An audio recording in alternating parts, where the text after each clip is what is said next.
É uma honra estar aqui com vocês e meu coração queima quando eu vejo uma galera que honra o nome de Jesus e que, ao mesmo tempo, além de serem jovens contemporâneos, o maior convite é sermos tradutores da sala do trono para um homem contemporâneo. Amém? Abra sua Bíblia comigo, por gentileza, em João, capítulo 4. Eu quero mergulhar com você. E só quero apresentar meus 2 livros. Eu escrevi 2 livros. Eu sou professor de História. Eu leciono Antropologia, Filosofia Contemporânea e História Medieval. E talvez você saiba disso. E eu sou líder de uma organização acadêmica chamada Fire Universitário há 12 anos. E Jesus me permitiu ministrar em 580 instituições acadêmicas durante esse tempo, batizar vários estudantes universitários. E hoje estou intimamente empenhado em formarmos 20 mil professores até 2026. Como? Os últimos dados chamaram a minha atenção de forma muito peculiar. E os últimos dados afirmaram que nós somos apenas 4,1% de professores cristãos evangélicos na nação. O que significa dizer que pelo menos 95,9% dos professores que nós temos na nossa nação surfam na pedagogia ateísta humanista. Ou seja, nós estamos a um ponto de perdermos uma geração de crianças e adolescentes. Os últimos dados também afirmam que, infelizmente, de 2018 até o presente momento, 20% dos jovens entre 15 e 35 anos se tornaram ateus. Os dados também afirmam que nós somos apenas 2% de cristãos evangélicos que falam inglês fluente. Somos apenas 8% de cristãos evangélicos formados em graduação, com nível superior completo. 67% de cristãos evangélicos que têm até o ensino médio completo. 57% de cristãos evangélicos que ganham até 2 salários mínimos. E o último dado é que uma pesquisa afirmou que 49,8% dos alunos de ensino médio afirmaram que os professores que mais impactam a sua jornada são professores de filosofia. Nós somos apenas 1,8% de professores de filosofia cristãos na nação. E aí eu quero te convidar a você se posicionar e se tornar um professor. E hoje eu componho um time de acadêmicos que representam instituições acadêmicas e nós vamos formar 20 mil professores cristãos até 2026 para preservar uma geração. Amém? E eu escrevi 2 livros, então. O primeiro é Não Sei Discipular Anjos. Esse livro se tornou um best-seller. Enfim, esse livro fala muito sobre como é possível traduzir Jesus para um homem contemporâneo, porque toda criança quer ser homem, todo homem quer ser rei, todo rei quer ser Deus, mas só Deus quer ser criança. E aí eu falo sobre como foi possível alcançar 60 mil estudantes universitários que viveram uma espécie de apostasia, e após o Evangelho, eles retornaram dentro das universidades. E o segundo é Adoradores no Território Acadêmico, quando eu comemoro 80 mil estudantes de antropologia, filosofia, história e medicina que se converteram, e foi possível apacentar cada um desses caras. Amém? Trouxe alguns apenas. Vai ser uma honra te abençoar com um livro desse. Sem mais delongas, hoje eu quero falar sobre algo específico e é o que pulsa no meu coração. Eu quero falar sobre uma agenda de Deus para salvar uma vida. Repete comigo, uma agenda de Deus para salvar uma vida. João capítulo 4, a partir do versículo 1 diz assim: Por isso, quando o Senhor soube que os fariseus ouviram que Jesus fazia e batizava mais que os discípulos que João, embora Jesus mesmo não batizasse, mas sim os seus discípulos, deixou a Judéia e partiu uma vez mais para a Galiléia. Entretanto, era-lhe necessário atravessar por Samaria. Assim chegou então a uma cidade de Samaria, chamada Sicar, perto das terras que Jacó dera ao seu pai José. Havia ali a fonte de Jacó. Jesus, todavia, cansado da viagem, sentou-se à beira do poço. Isso aconteceu por volta da hora 6. Nisso, uma mulher de Samaria veio tirar água. Pediu-lhe Jesus: dá-me um pouco de água para beber, pois seus discípulos haviam ido à cidade comprar alimentos. Então lhe respondeu a mulher samaritana: como sendo tu judeu, pedes de beber a mim, uma mulher samaritana? Jesus respondeu a ela: se conhecestes o dom de Deus e quem é que te pede dar-me de beber, tu lhe pedirias, e eu te daria água viva. Indagou-lhe a mulher: Senhor, tu não tens com que tirar a água do poço, porque é fundo. Onde tu podes conseguir essa água viva?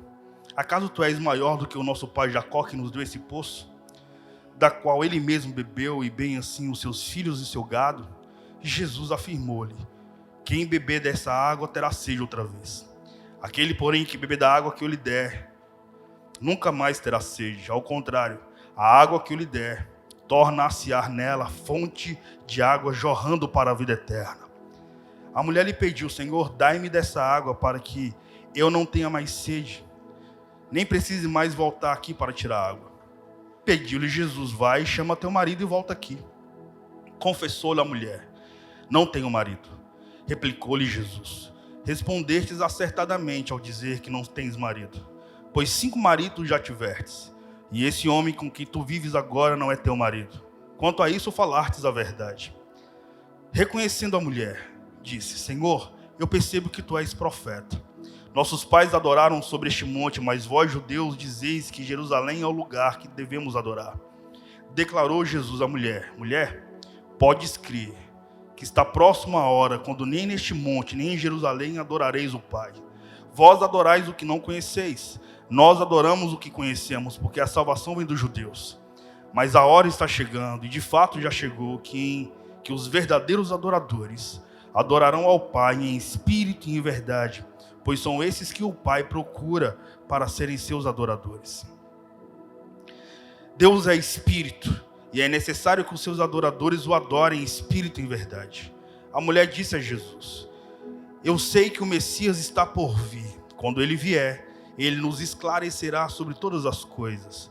Assegurou-lhe Jesus: eu que te falo sou o Messias. Neste ponto chegaram então seus discípulos e se admiraram de que estivesse conversando com uma mulher. Todavia ninguém lhe perguntou: que queres saber? Ou por que falas com ela? A mulher então deixou o seu cântaro, foi para a cidade e disse aos homens: vinde vede o homem que me disse tudo quanto tenho feito. Não seria acaso este o Cristo? Saíram, pois, da cidade e foram para onde Jesus estava. Enquanto isso, os discípulos insistiram com ele: mestre, come. Mas ele disse-lhe: tenho um alimento para comer que vós não conheceis. Então os discípulos disseram uns aos outros: será que alguém lhe tivesse trazido algo de comer? Replicou-lhe Jesus: a minha comida consiste em fazer a vontade daquele que me enviou e consumar a sua obra. Não dizeis vós: ainda há 4 meses para a colheita? Eu, porém, vos afirmo: erguei os olhos e vede os campos, pois já estão brancos para a colheita. Aquele que ceifa recebe o seu salário e colhe fruto para a vida eterna. E assim se alegram junto com o semeador e com o ceifeiro. Dessa forma é verdade o ditado: um semeia e o outro colhe. Eu vos enviei para ceifar o que não plantastes. Outros realizaram, portanto, o cultivo, e vós usufruístes do labor deles. Muitos samaritanos daquela cidade creram nele, em virtude da palavra daquela mulher que testemunhara: ele me disse tudo quanto tenho feito. Assim, quando os samaritanos se encontraram com Jesus, insistiram em que se hospedassem com eles, e ele ficou por 2 dias. Muitos outros creram por causa da sua palavra. Então disseram à mulher: agora cremos, não somente por causa do que tu falastes, mas porque nós mesmos o ouvimos e sabemos que este é verdadeiramente o Cristo, o Salvador do mundo. Portanto, nessa noite, queridos, eu quero falar sobre esse tema: uma agenda de Deus para salvar uma vida. Cuidadosamente, o evangelista João reúne próximo desse texto 2 exemplos peculiares de 2 personagens bíblicos muito distantes e diferentes a nível cultural e antropológico um do outro. O primeiro, um erudito, Nicodemos. Ele era um homem judeu, um homem rico, culto, mestre, fariseu e membro do Sinédrio. Ela, uma mulher samaritana, inculta, vivendo uma espécie de vida imoral. Entretanto, ambos necessitavam ouvir as boas novas da salvação e estavam perdidos, necessitando então ouvir o evangelho da graça. E é claro que o Senhor Jesus, faz abordagens distintas. Interessante é que Jesus, ele olha para pessoas específicas. E Jesus, como o maior evangelista de todos os tempos, como o maior comunicador que já existiu, aquele que entende de forma tão detalhada a alma humana, adota métodos diferentes para alcançar pessoas completamente diferentes. Ele não é Schopenhauer, que diz que você deve tratar desigualmente os desiguais. Ele não. A mesa onde Jesus senta é a mesa onde se senta filho de princesas e filhos de escravos. Nessa mesa ele diz que todos que estão sentados nela são chamadas de reino e sacerdotes. O interessante é que, curiosamente, o texto começa dizendo que o Senhor sai da Judéia para a Galileia por uma razão específica. Ele foi informado que os fariseus estavam comentando o seguinte fato: que Jesus batizava mais que os discípulos de João Batista. Uma observação curiosa, eu acho isso extremamente curioso, porque esta é a tendência humana de ser. Este é o jeito do ser humano ser. A humanidade, como diz João Calvino, o coração do homem é uma fábrica de ídolos. E o interessante é que nós temos essa tendência de estarmos com quem faz mais, de aplaudirmos quem faz mais, de seguirmos quem tem mais seguidores. E essa é uma característica humana. E Jesus percebeu que esta era uma questão inócua. Jesus percebeu que esta era uma questão sem razão de ser. E ele não queria gastar suas energias com discussões desnecessárias. Ele não queria, valorizar características sem propósitos. E para não entrar em um mérito de discussões tão estéreis, Jesus sai da Judéia e vai para a Galileia. Jesus não quer sentar na mesa dos que aplaudem a imagem, dos que são influenciados pelo espírito desse tempo. Jesus, irmão, Ele não olha para você a partir daquilo que você pode proporcionar, porque o profeta Isaías já afirmou que as nossas maiores obras são vistas por Deus como trapos de imundícia. Tudo que merecemos é a ira. Você sabe o que é um trapo de imundícia? Segundo os relatos bíblicos, naquela característica histórica, trapos de imundícia era o absorvente que a mulher usava na época. Jesus, portanto, diz que as suas maiores obras, ó filho de Adão, são como trapos de imundícia. Tudo que você merece é a ira. Mas graças a Deus, que o homem que poderia segurar o universo na palma das mãos, abriu mão dessa glória para navegar no ventre de uma virgem, para assumir a sua culpa e para morrer em nosso lugar. Jesus, então, para não se envolver nessas questões tão inócuas, tão estéreis, tão desnecessárias, tão deselegantes, no versículo 4 afirma que era necessário atravessar a província de Samaria. E a pergunta é, por que era necessário ir para Samaria? Porque havia 3 caminhos da Judéia em relação à Galileia. E esses 3 caminhos davam acesso pela província de Samaria. Portanto, o caminho que Jesus pegou era o caminho mais curto, mas era o caminho mais perigoso. Quando você analisa a geohistória de Brasília, a geohistória de Israel, você chega a essa conclusão. Ainda mais naquele comportamento histórico. Jesus pegou e foi por um lugar extremamente conflituoso. Era o rolê que a sua mãe iria dizer, não vai. Sem sombra de dúvidas. Por quê? Era o caminho mais curto, mas era o mais perigoso. Era o menos usado. Era como atravessar uma região completamente conflituosa. Era literalmente entrar em um território estrangeiro. E um território estranho e inimigo. Mas por que, irmãos? A pergunta é essa. Por quê? Jesus decide ir para Samaria? E a resposta é, porque havia uma agenda de Deus para salvar uma vida. Havia uma agenda de Deus para encontrar um coração. Pois bem, meus irmãos, os maiores discursos de Jesus, quando você tem uma fé bíblica e você é direcionado pela palavra escrita, você se surpreende que os maiores discursos de Jesus foram feitos para uma pessoa só. E provavelmente uma pessoa que talvez você desprezaria. Jesus ama corações desprezados. Jesus ama a quem ninguém valoriza. Jesus ama devolver dignidade e honra. Jesus ama. Jesus não é um mestre moral. Ele é o arquiteto da vida. Ele se importa com você. Por isso que o sangue de Jesus é tão fenomenológico que quando te suja, te faz mais branco que a neve. E ele encontra o seu coração. Sobretudo se você for uma mulher pega em características imorais. e ele simplesmente conversa com você. E ele te devolve dignidade só no olhar. Esse é o meu Jesus, aquele que eu leio nas Escrituras todas as vezes que eu quero encontrar perdão. É Ele. Isso é emocionante, não é, irmão? É Jesus, cara. Porque então Jesus, ele sai da Judéia para Galiléia, atravessando por essa província, porque havia uma agenda de Deus para salvar uma vida. Havia uma agenda dos céus, havia um propósito de Jesus para alcançar aquela mulher. Afinal de contas, Jesus sempre estará no lugar certo, na hora certa, esperando a pessoa improvável.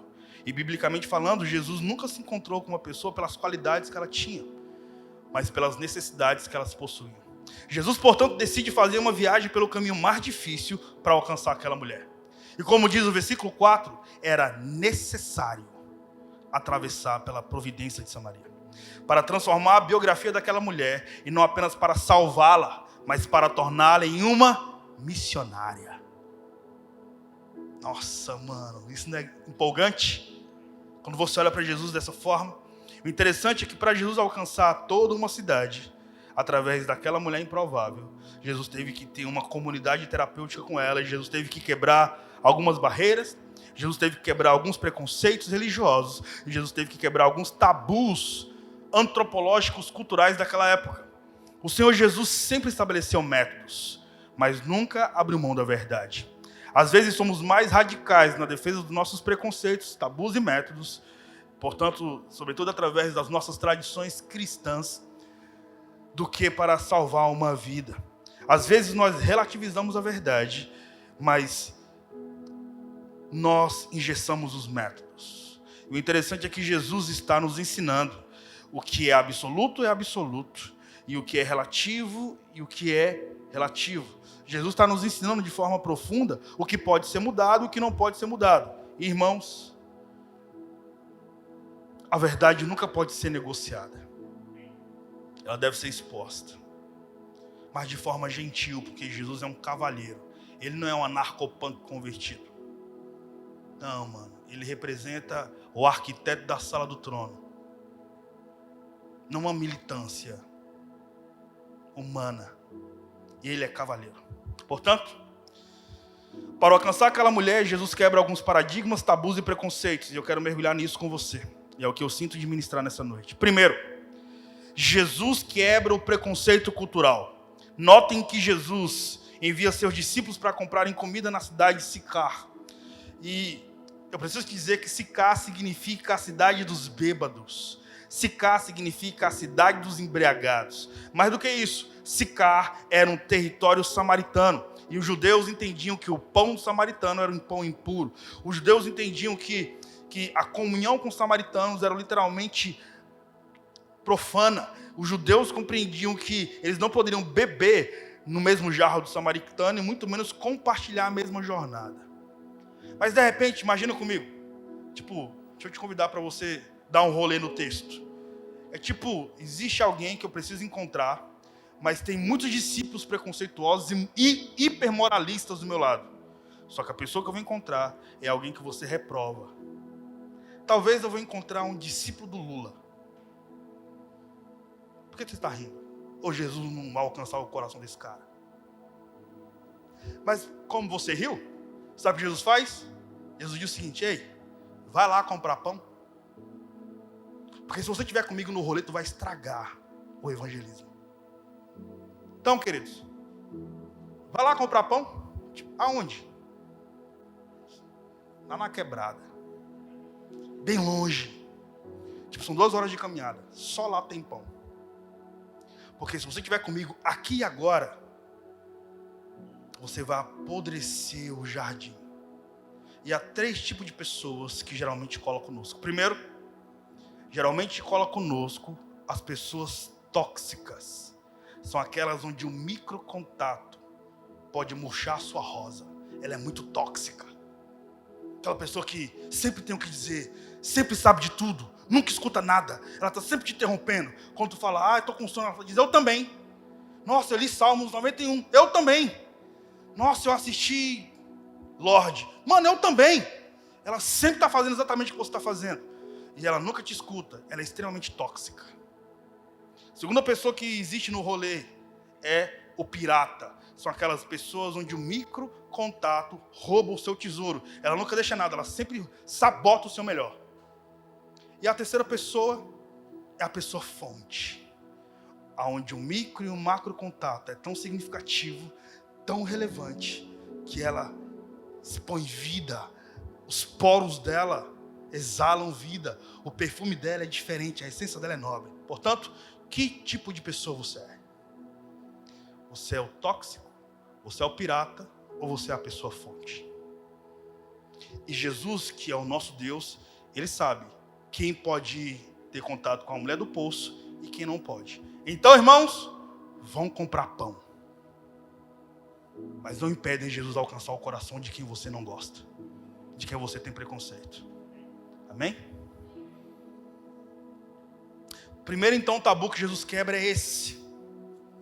Então Jesus envia seus discípulos para a cidade samaritana para comprar pão na cidade dos bêbados.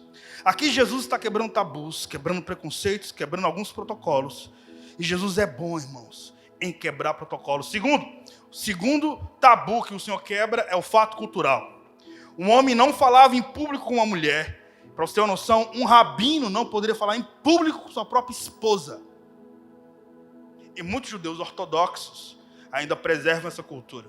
Notem vocês que Jesus quebra o tabu com uma mulher samaritana sozinho e uma mulher de reputação duvidosa. Diremos que Jesus arranhou a sua imagem num comportamento naquela época, não nessa época.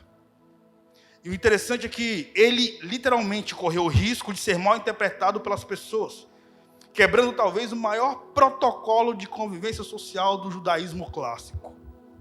Porém, para Jesus o mais importante era a salvação daquela mulher. E, irmãos, o fato era tão grave que o versículo 27 diz que quando os discípulos chegaram de Sicar e viram Jesus conversando com aquela mulher, abre aspas, eles se admiraram. Para você ver o quão preconceituoso era esse fato cultural. Jesus então está falando com aquela mulher em público. Jesus quebra um preconceito relacional. Em terceiro lugar, Jesus, ele é tão extraordinário que aquela mulher tinha um estilo de vida reprovável. Ela já tinha tido 5 maridos. Agora estava vivendo como espécie de amante. Curiosamente, Jesus não faz acusações contra ela. Jesus não está interessado, irmãos, em expor a mulher que ela era inferior. Não, Jesus conversa com ela. O primeiro papo de Jesus é: tô ligado que você está com um homem que não é teu. Não, Jesus conversa com ela. E depois que Jesus fala sobre os mistérios daquilo que é almático, profundo, intransferível, é que Jesus faz um convite elegante, porque ele é um bom cavalheiro. E isso é sensacional, cara. Jesus, então, não começa a conversa acusando aquela mulher. Jesus tem a capacidade e sensibilidade de alcançar o coração das pessoas onde elas mais ficam constrangidas em sua alma. Vamos denunciar o pecado! Vamos denunciar o pecado! Vamos denunciar o pecado! Aí, vamos denunciar o pecado! E você expõe um evento privado de alguém em público. Estava falando com Pedro no nosso almoço. Você tem órgãos privados. E você tem uma roupa íntima que fica por cima de seus órgãos privados e uma roupa convencional em cima da sua roupa íntima. Você higieniza o seu privado em um lugar privado que só pode ter você. E os órgãos privados evacuam as cavidades fisiológicas do corpo em uma privada. E só pode estar você. Imagine que o porquê que algo tão privado deve ser exposto na comunidade que mais tem nojo de órgãos privados. Faz sentido? Jesus, então, ele não ridiculariza aquela mulher. Vejam, irmãos, que Jesus é tão elegante que Jesus chega e Jesus conversa. Jesus, ele tem um diálogo, ele começa a conversa tendo uma necessidade fisiológica, me dá água. A humildade de pedir água. E a mulher questiona, por que você judeu está conversando comigo? Quem é que teve o preconceito? Ela. E Jesus vai só respondendo no rolê. Ô, minha irmã. Tipo, me dá água logo. Mas o fogo não é puro, o poço é fundo, e você não tem de onde tirar água. Aí ele disse, se você soubesse a água que eu tenho, você me pediria água. E eu te daria. Tipo, Jesus está provocando, me pede que eu te dou. Eu não quero te dar, eu quero que você pede. Nossa, mano. Isso me discipula, isso pedagogicamente me ensina. Mas quando Jesus fala do marido dela, Jesus está ensinando uma coisa. Jesus diz, você teve 5. O que você tem não é seu marido. Sabe o que Jesus está ensinando aqui? Que morar junto não configura matrimônio. Morar junto não é casamento. E Jesus faz questão de dizer, você teve 5 maridos, mas esse que você mora junto não é teu marido. Portanto, meus irmãos, resolvam a sua vida. Isso é muito importante no reino do Espírito. E Jesus vai trazendo todas essas questões. Porém, vejam vocês, que além do preconceito cultural, além de tudo que narrei, Jesus tem que quebrar um segundo preconceito muito importante. Vejam vocês no versículo 9. Então lhe respondeu a mulher de Samaria, como tu, sendo judeus, pedes de beber a mim, uma mulher samaritana? Porque os judeus não se davam com os samaritanos. Eu quero te ensinar. E quero abrir a cortina da história, para que você venha compreender o porquê que os judeus tretaram com os samaritanos. Tipo, alguém pode me explicar o porquê que a Argentina é tretada com o Brasil e o brasileiro é tretado com o argentino? Por causa do futebol. E por que os samaritanos não tretavam, ou melhor, não se relacionavam com os judeus? Por causa da história. Presta atenção, porque eu quero te convidar para dar um rolê mais profundo e te explicar historicamente isso. Flávio Joséfo, o historiador dos Hebreus, narra que no ano de 722 a.C., Sargão II invade a cidade de Samaria e conquista Samaria. Ele possuía uma característica política, bélica e estrategística. Ele sabia que a unidade cultural, racial e religiosa de um povo fortalece esse povo. Então ele não levou todos os elementos cativos do Reino do Norte de Israel ao cativeiro. Ficaram, portanto, algumas pessoas na cidade de Samaria. Sargão II, então, trouxe outros povos de outros lugares no ano de 722 a.C. para aquela região, para haver, então, uma mistura de raças, uma mixigenação racial, trazendo também outras crenças, para haver então uma mistura de crenças, a partir de um sincretismo religioso.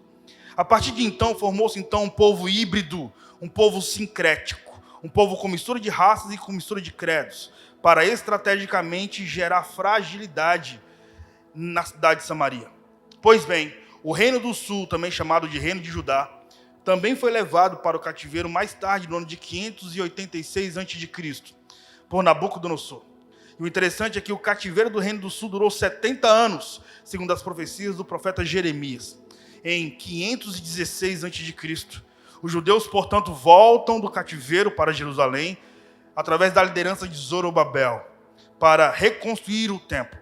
Agora, esses samaritanos que estavam na cidade de Samaria, que fizeram aliança contra os povos, que se tornaram então um povo sincrético e um povo híbrido, vendo que os judeus voltaram do cativeiro, eles queriam fazer aliança com os judeus que estavam retornando para Jerusalém, saindo do cativeiro. E eles queriam reconstruir o templo. E o interessante é que os judeus não aceitaram essa proposta. Não por questões raciais, cara, mas por questões teológicas, por questões doutrinárias, e porque os judeus voltaram mantendo a sua identidade racial e sua identidade religiosa. Também eles voltaram mantendo a sua fidelidade para com Deus. Com isso, os judeus ficaram revoltados com a rejeição dos judeus no ano de 516 a.C. e os samaritanos decidiram fazer um templo rival em Gerizim. O interessante é que esse templo rival, eles então traziam a seguinte afirmativa: vocês não querem se unir a nós, então nós vamos construir o nosso próprio templo, teremos a nossa própria liturgia e teremos então as nossas próprias crenças. E fizeram então um templo rival em Gerisi. Então no ano de 129 a.C., João Hircano, general cardílio dos judeus, ataca Samaria e destrói o templo dos samaritanos, agravando então mais ainda a raiva e o ódio que existia entre judeus e samaritanos. Por isso, na contemporaneidade de Jesus, a treta entre judeus e samaritanos já durava 700 anos. Jesus então, quando conversa com essa mulher, Jesus quebra essa ferida histórica e Jesus se comunica com aquela mulher. Para quê, Gil? Para levar salvação a Samaria. Jesus encontra com aquela mulher, para quê, Gil? Porque havia uma agenda de Deus para salvar aquela vida. Jesus quebra tabus, preconceitos, tretas históricas, só para alcançar o coração de uma mulher. Meus amados irmãos, o interessante é que os samaritanos afirmaram que era em Gerisi que se adoravam, e os judeus afirmavam que era em Jerusalém que se adoravam. Então Jesus traz uma questão muito importante. Jesus diz à mulher: mulher, já chegou a hora, que nem em Jerusalém nem em Gerisi, porque Deus é Espírito, e Deus exige e requer que os seus adoradores o adorem em espírito e em verdade. Deus está dizendo: mulher, o problema não é aonde se adora, mulher, o problema é como se adora. Como se adora? Em espírito, em verdade. Pois adorar a Deus é em todos os lugares, irmãos. Adorar a Deus deve ser no templo, deve ser na rua, deve ser, cara, no seu quarto secreto, deve ser na academia, deve ser no mercado, deve ser online, deve ser offline, deve ser no hospital, deve ser na indústria, deve ser no cemitério, deve ser onde você estiver. Por mais importante seja o lugar, adorar o Senhor é em todos os momentos. Como? Em espírito, em verdade. E Jesus, então, ele traz esse nível de pedagogia a nós. Porém, quebrando todos esses tabus, eu quero chamar a sua atenção. Porque Jesus sempre terá uma agenda para salvar uma vida. Jesus, ele se envolve de forma tão preciosa como essa que eu estou narrando, porque ele encontra o coração dessa mulher. E eu louvo a Deus, cara, pelos encontros de Jesus sobre nossas vidas. Eu louvo a Deus pela sensibilidade da eternidade sobre nossos corações. Você pode aplaudir o nome desse Jesus porque ele é bom? Para finalizar, existe uma sensibilidade eterna e divina. Eu nunca fui um cara feliz, nem alegre. Eu fui um cara pela qual tive momentos de alegria. Então sempre fui muito sério, né? Órfão. Sempre me senti preto, feio, que falava mal, que era zoado por todo mundo. Características de um órfão. E porque sempre me senti assim, comecei a fazer academia, porque para ficar forte. O nome disso é orfandade. Quando você vê um cara muito fortão, orfandade. Uma mulher muito gostosona, orfandade também. Uma pessoa completamente tatuada, orfandade também. Ela quer ser vista. E aí, cara, muito recentemente, refletindo sobre a alegria, depois de algo poderoso que eu vivi, e eu vou compartilhar depois com vocês o que eu vivi. Eu estava dirigindo o carro, agora em 2021, voltando do serviço da minha esposa. Minha esposa é uma mulher linda. Eu fiquei profundamente apaixonado pela minha esposa no parto do meu filho, que nasceu com 5 quilos. Miguelzinho. Obviamente foi uma cesariana. Mas quando eu vi aquela mulher, cara, extremamente vulnerável, no apogeu de sua vulnerabilidade, eu fiquei profundamente apaixonado por ela ali. E antes, Gil, existia amor, mas ali, irmão, não estava maquiada, não estava lindona, era um ser humano que despertou o meu melhor no apogeu de sua vulnerabilidade. E aí, cara, o resguardo dela foi interessante, porque ela ficou 7 dias sem dormir, porque não saía leite os seios, então fiquei 7 dias massageando os seios dela, quebrando nódulo de leite, para tirar gotículas de leite para alimentar o meu filho. E fiquei apaixonado por ela de novo. Uau, mano. No apogeu de sua vulnerabilidade visual, existencial, emocional. E quando ela saiu do resguardo, no 3º mês ela teve que voltar a trabalhar. E eu fico com o Miguelzinho até hoje, todo dia. Todo dia. O tempo todo. Porque eu trabalho online, então fica mais de boa. E aí fui deixar minha esposa no serviço, voltando do serviço para minha casa. Eu estou ouvindo uma notícia na rádio, eram 7h30 da manhã. E a notícia era que uma garotinha de 1 ano e meio passou em cima de um bueiro, bateu a cabeça e morreu. Mano, eu comecei a chorar. Não sei o que aconteceu dentro de mim, comecei a chorar. Certamente foi a paternidade sendo ativada.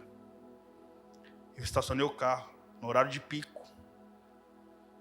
Aquela característica, a atmosfera que eu me envolvi, foi uma espécie de maçaneta que Jesus abriu e entrou dentro do carro. Eu vivi uma visitação de Jesus dentro do carro, visível e real.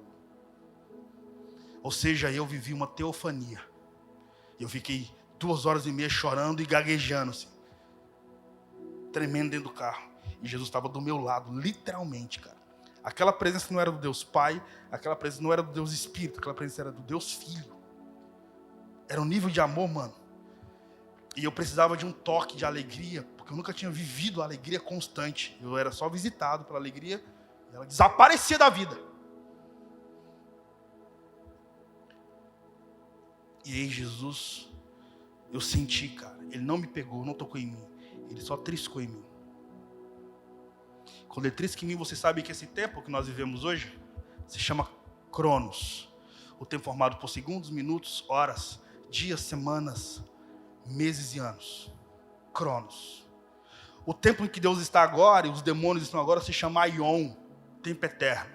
E o que Deus está fazendo aqui agora se chama Kairos. Pois bem, no dia da visitação, na agenda de Deus para marcar a minha existência, o Kairos colonizou o Cronos. E Jesus tocou em mim.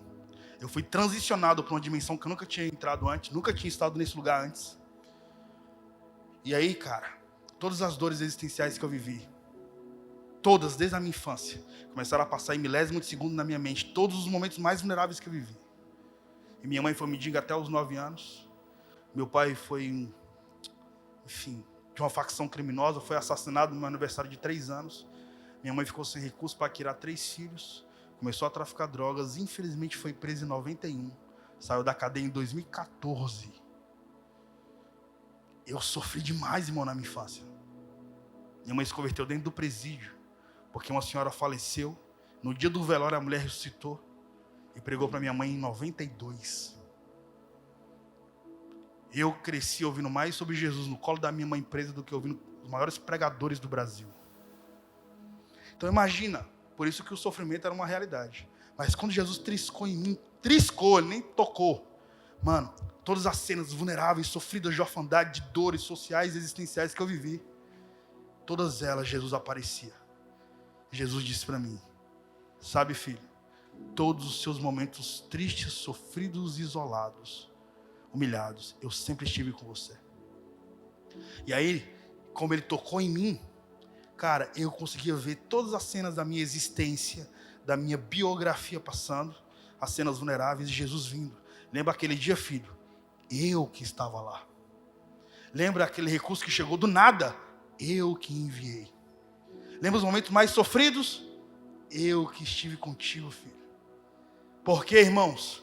Porque existe uma agenda de Deus para marcar uma vida.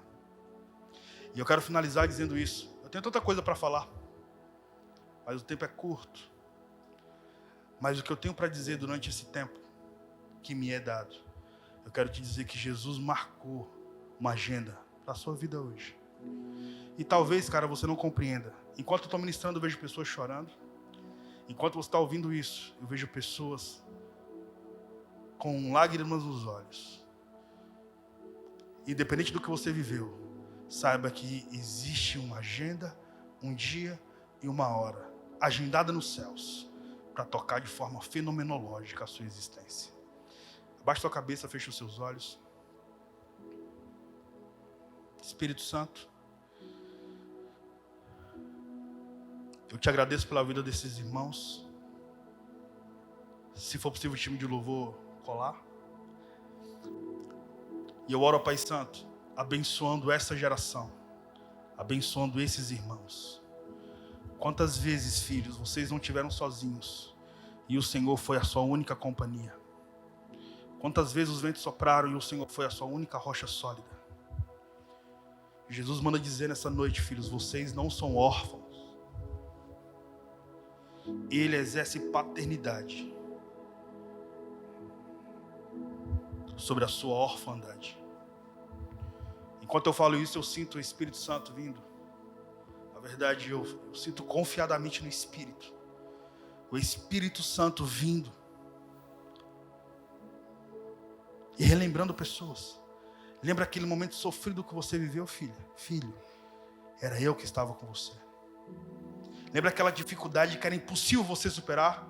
Eu que te coloquei no colo. Quantas vezes você não quis desistir e eu que fui a sua força? Quantas vezes você não esteve sozinho e eu que fui a sua companhia? E o Espírito Santo pulsa sobre os nossos corações, gerando esse nível de redenção.